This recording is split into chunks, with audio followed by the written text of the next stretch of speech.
From Out in the Cold, written by L.A. Witt, narrated by Charlie David.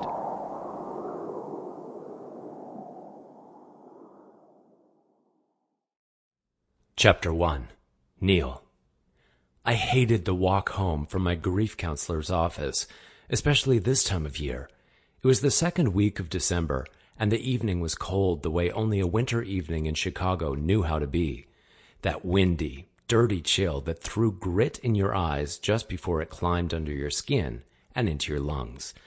Nights like this, only an idiot would walk anywhere he didn't have to. Especially when that idiot didn't have to walk the 15 blocks from his counselor's office to his apartment, with the L rumbling down its tracks below his feet and sometimes above his head. I walked, though, because I still couldn't get on the train. I hadn't been on it in just over a year. God, has it really been that long already? And didn't see that changing anytime soon. My counselor told me again tonight not to push myself, that I would get there in time. How much time was anyone's guess? And I couldn't smoke on the bus, so I walked. I made it about 2/3 of a block before, wind be damned, I took the wrinkled pack of Marlboros out of my jacket.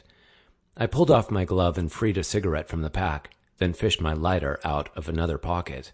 As soon as the smoke was lit, I shoved the lighter back into my jacket and my hand back into my glove. It was a pain in the ass, maneuvering a cigarette to and from my mouth with my fingers tucked into thick ski gloves, but the night was too damn cold for bare hands. Bring on some emphysema with a side of lung cancer, but fuck frostbite. In between inhaling and exhaling smoke, I paused to cough a couple of times, wincing at the ashy bitterness on my tongue. I was slowly getting used to the taste, faster now than I had the last few times I'd taken up smoking.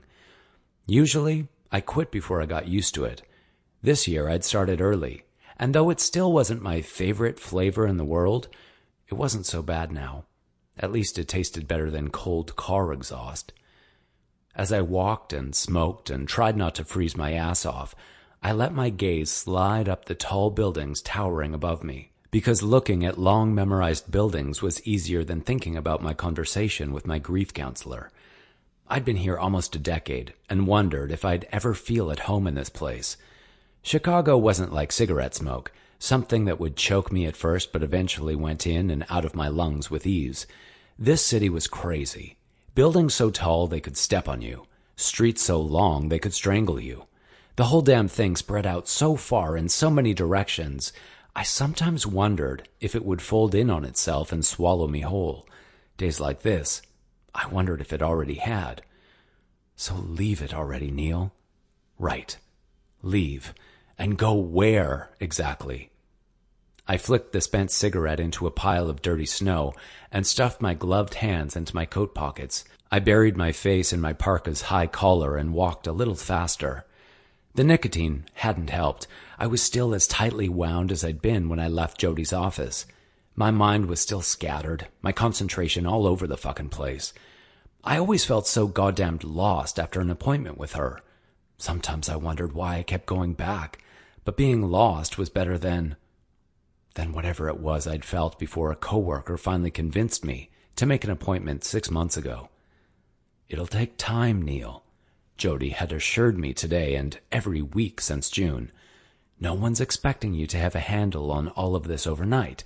Be patient, said the woman who got to close her file folder at the end of our hour and be done with it, while I went home and tried not to sleep so I wouldn't dream. I almost took out my cigarettes again, but I was only half a block away from home. If I started smoking now, I'd have to stand outside at the base of my apartment stairs while I finished it, and it was too cold for that shit. Maybe it was just as well I only smoked in the wintertime.